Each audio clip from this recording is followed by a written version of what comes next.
George, you called it batting practice. That's what it is. And this is the time maybe your corner should come in and rescue your fighter. It's not going to get any better for him.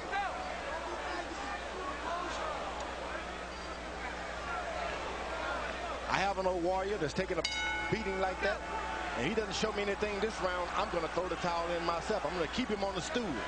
Batting practice numbers that Barry Bonds will be impressed with.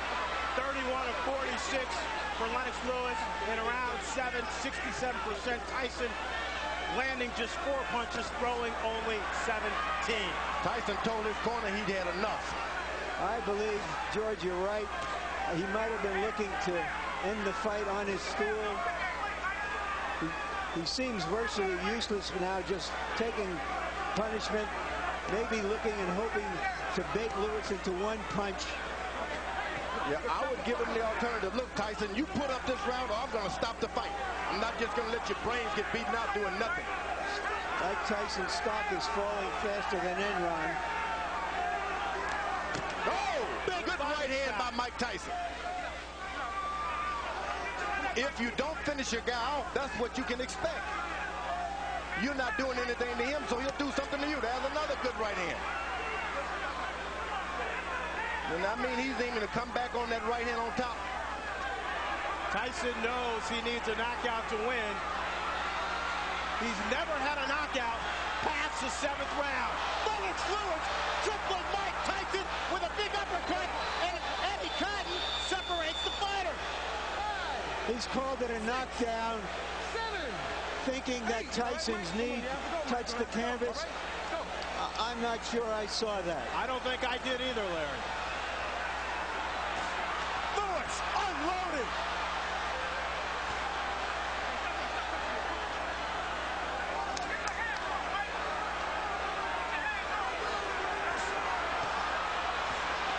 Lennox Lewis trying to finish off Mike Tyson with 1 minute left in the 8th round. Mike Tyson highly motivated to come into this fight, hoping that this fight would redeem not only his career, but his whole life. Oh, he's doing a good job. He's got heart. You can't take that from him. Big right hand from Lewis, and Tyson goes down for the 3rd time in his career.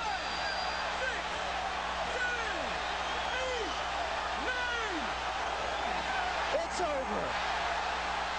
Lennox Lewis cements his legacy as one of the best heavyweight champions of this era.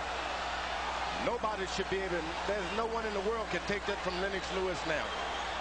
He is no doubt the best heavyweight of all time. What he's done clearly puts him on top of the heap.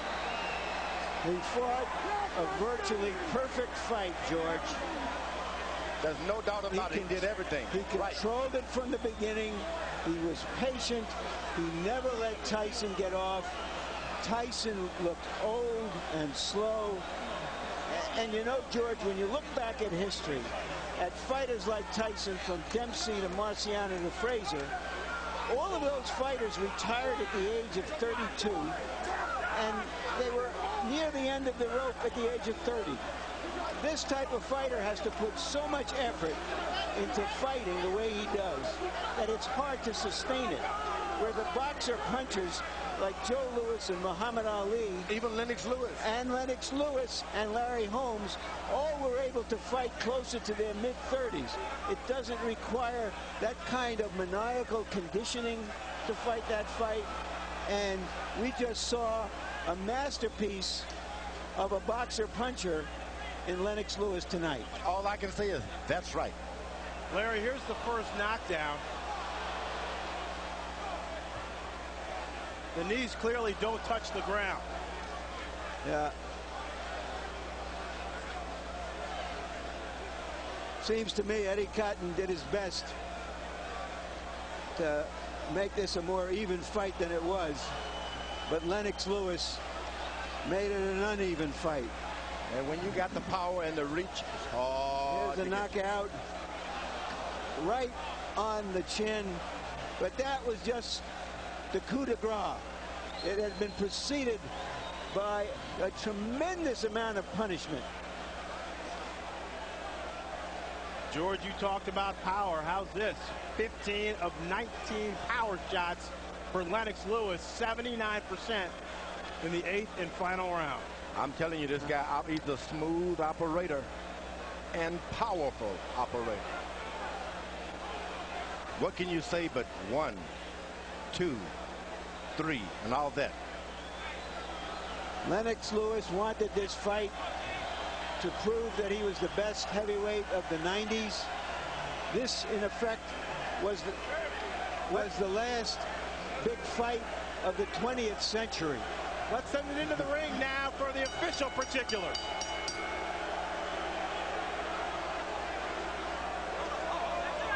Ladies and gentlemen, tonight here in Memphis, Tennessee, the legacy of a 3-time heavyweight champion has been embraced as the referee reaches the count of 10 at 2 minutes, 25 seconds of round number 8.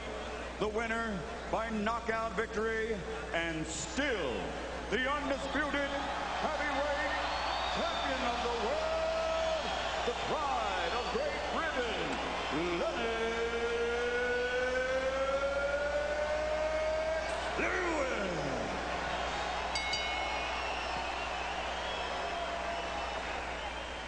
So the boxing match itself was anticlimactic, an execution rather than an explosion.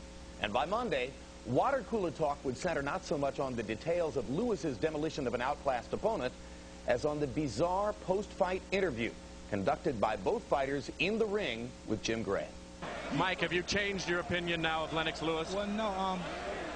Believe it or not, I've known Lennox for like 15, 16 years. We've always been friends, but in competition, in competition, the best man has to win. We have to do everything we can.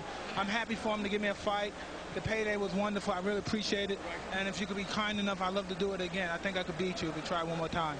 Mike, what gives you any indication that you could beat him after this performance? And was it a lack of quality opponents going into this that hurt you? I explained before I needed 2 more fights or 3 more fights to fight him.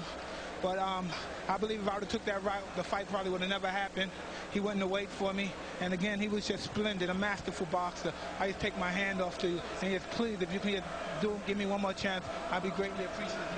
Are you interested in that at all, based on the way you controlled this fight? You know, I just wanted to complete my legacy. You know, everybody was saying